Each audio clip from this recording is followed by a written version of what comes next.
मी माझ्या सावत्र बहिणीच्या खोलीत गेलो तेव्हा मी पाहिले की ती तिच्या मोबाईलमध्ये तो व्हिडिओ बघत होती आणि त्या व्हिडिओचा आवाजही जोरात येत होता। मी म्हणालो, ताई, तू हे सगळे काय बघत आहेस? मग ती म्हणाली, दरवाजा बंद करून ये आणि तू पण बघ, तुम्हालाही खूप मजा येईल। मी म्हणालो, ताई, तू हे सगळे कधीपासून बघायला सुरुवात केलीस? ताई म्हणाली की मी काही महिन्यांपासून बघत आहे, खूप मजा येते आणि आता मी हे सगळे पाहिले नाही तर नंतर मला करायचे आल्यास कसे करणार? मी म्हणालो, तू कमीत कमी आवाज तरी कमी कर, आईने ऐकले तर तुझी वाट लागेल। ताई म्हणाली की आवाजाशिवाय बघायला समजत नाही। मी म्हणालो, मग हेडफोन लावून बघ। ताई म्हणाली, हेडफोन होता पण उंदराने तो कापला, आता मी बाजारात जाईन तेव्हा मग मी दुसरा विकत घेईन। मी म्हणालो, ताई, आता तू असे व्हिडिओ बघू नये। तर ताई म्हणाली, आता मी पूर्णपणे मोठी झाली आहे। मग तेवढ्यात आई मला आवाज देऊ लागली। ताई म्हणाली, दादा, तू आईला या व्हिडिओबद्दल काही सांगू नकोस। मी म्हणालो, ठीक आहे। खरे म्हणजे मला माझी सावत्र बहीण खूप आवडली होती आणि तिला माझ्या तालावर नाचवायचे होते।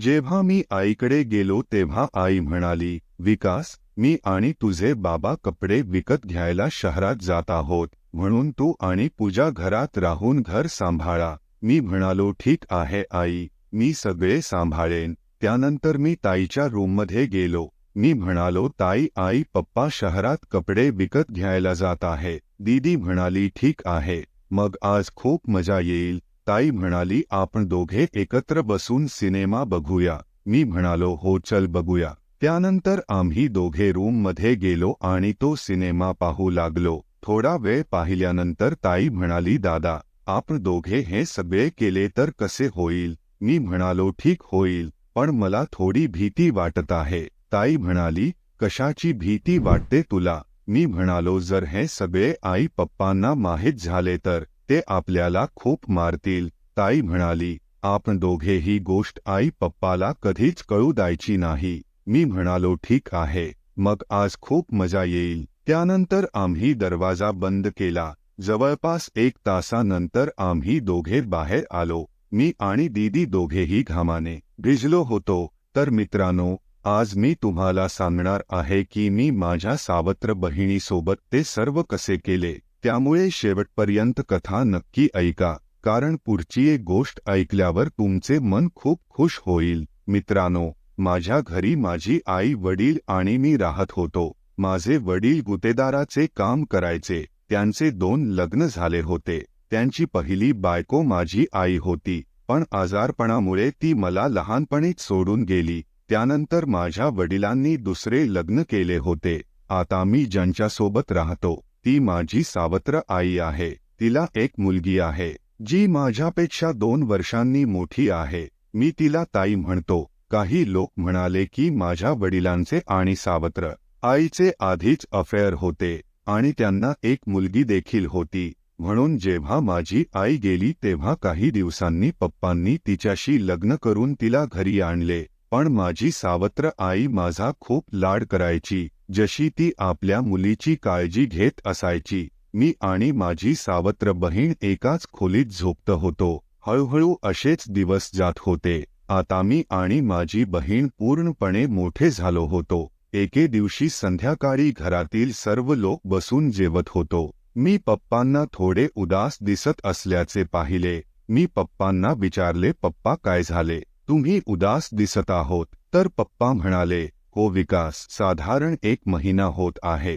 पण काहीच काम लागत नाहीये। आता घराचा खर्च चालवणंही अवघड झालंय। काही दिवस निघून गेल्यावर माझ्या मनात एक विचार आला की मी पण काहीतरी करावे, जेणेकरून पप्पांना थोडी विश्रांती मिळेल। एके रात्री मी आणि ताई झोपलो होतो, तेव्हा मी म्हणालो, ताई, आता आपण दोघेही मोठे झालो आहोत, तुला हरकत नसेल तर मी एक गोष्ट सांगू का? ताई म्हणाली, हो। मी म्हणालो, ताई, आता मला ते सर्व करावेसे वाटत आहे। ताई म्हणाली, मग मी यात काय करू? मी म्हणालो की आपण दोघांनी तसे केले तर कसे होईल? ताई म्हणाली, आता तुला समजले का? म्हणूनच त्या दिवशी मी तुला तो व्हिडिओ दाखवत होते। मी म्हणालो, पण ताई त्या दिवशी मला वाटले की तो व्हिडिओ असाच दाखवत आहेस, त्यामुळे मला थोडे विचित्र वाटले. पण काल रात्री जेव्हा मी पप्पांचा उदास चेहरा पाहिला तेव्हा माझ्या मनात एक विचार आला की आता आपण दोघे जे काही करणार आहोत त्यांनी पप्पांनाही मदत होईल. ताई म्हणाली की ते सगळे ठीक आहे, पण पप्पा आपल्या दोघांना ते सगळे करू देतील का? मी म्हणालो, तुझे म्हणणे बरोबर आहे. पप्पांना हे कळाले तर ते आपल्या दोघांना खूप मारतील. ताई म्हणाली, तू माझ्या म्हणण्याप्रमाणे केलास तर आपण ते सर्व करू आणि पप्पांनाही कळणार नाही. मी म्हणालो, पण कसे?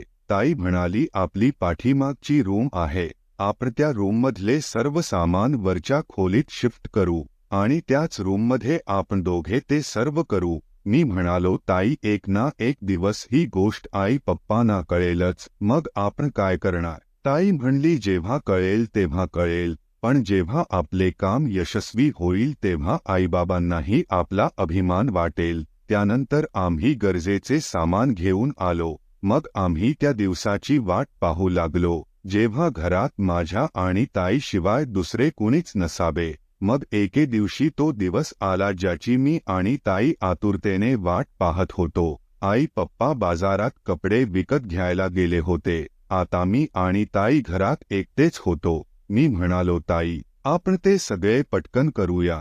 ते सगळे करण्यासाठी रूम रिकामी करावी लागेल. त्यानंतर आम्ही रूमच्या सगळ्या गोष्टी वरच्या मजल्यावरच्या खोलीत शिफ्ट केल्या. मी म्हणालो, ताई तू आधी कधी असे केले आहेस का की आज पहिल्यांदाच? ताई म्हणाली, आज मी पहिल्यांदाच करेन आणि तू मला सांग तू कधी केले आहे का? मी पण म्हणालो, माझे पण पहिल्यांदाच होणार आहे.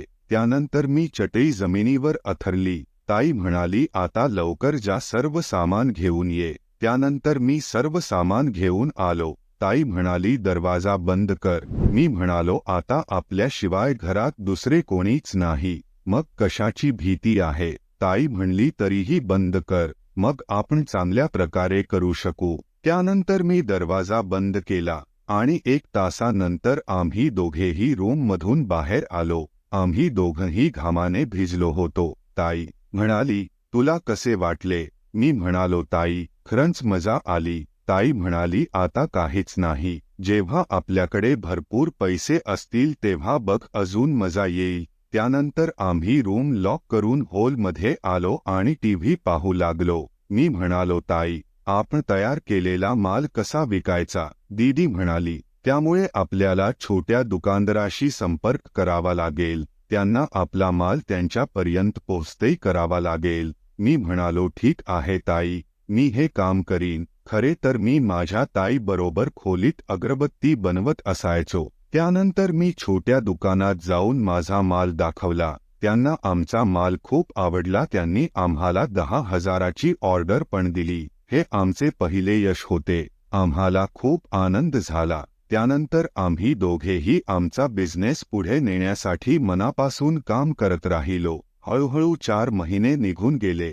एके दिवशी आम्हा दोघांना असे करताना आईने पाहिले. ती आम्हाला दोघाला रागू लागली आणि म्हणाली, तुझ्या बाबांना येऊ दे, मी पुन्हा तुम्हाला सांगते. मी म्हणालो, आई आम्ही काही चुकीचे करत नव्हतो, आम्ही तर फक्त एक छोटासा बिझनेस करत आहोत. यानंतर मी आईला सगळी गोष्ट समजावून सांगितली. मग आई म्हणाली, मला तर तुमचा गैरसमज झाला होता, पण तुम्ही दोघे खूप चांगले काम करत आहात. त्यानंतर जेव्हा पप्पांना हे कळाले तेव्हा त्यांनाही आमचा अभिमान वाटू लागला. हे सगळे कळल्यावर आई आणि बाबा पण आम्हाला मदत करू लागले. या कथेतील सर्व पात्रे आणि घटना काल्पनिक आहे. त्याचा कोणाच्या जीवनाशी, धर्माशी किंवा समाजाशी काहीही संबंध नाही. जर तो कोणाच्या आयुष्याशी संबंधित असेल तर तो योगायोग समजला जाईल. कोणाच्याही भावना दुखावण्याचा आमचा हेतू अजिबात नाही. धन्यवाद.